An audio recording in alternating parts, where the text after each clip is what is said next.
మొలకెత్తిన సామల సేమ్య. మిలెట్స్‌లో కొర్రలు, ఓదలు, సామలు ఇట్లాంటివి చాలా ఫేమస్ కదా!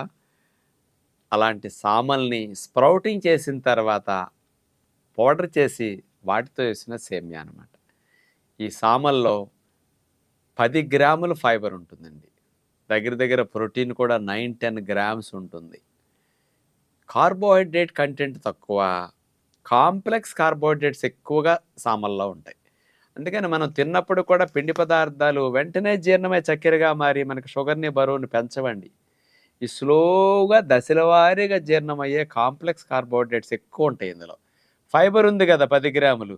నువ్వెక్కడికెళ్తావు నేనున్నానని స్పీడ్ బ్రేకర్‌లాగా చక్కెరకి బ్రేక్ వేస్తుంది సామల్లో ఉండే ఫైబర్.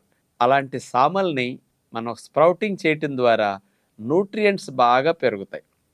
బయట మార్కెట్‌లో వాడే రిఫైన్డ్ సేమ్యా, పాలిష్డ్ గోధుమలతో గానీ, మైదాతో చేసిన సేమ్యా అనేక రకాల అనారోగ్య సమస్యలకి కారణమవుతాయి.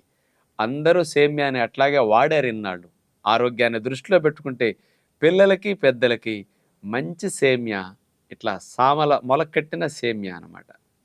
ఇప్పుడు మన ఆశ్రమంలో 80% వెజిటబుల్స్, 20% సేమియా ఉపయోగించి చేస్తాం. ఇట్లాంటి హెల్దీ సేమియా వాడతాం మనం.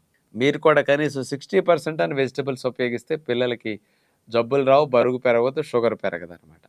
కాబట్టి ఇట్లాంటి హెల్దీ సేమియాని ఫ్యామిలీలో అందరం వాడుకుంటే మంచిది.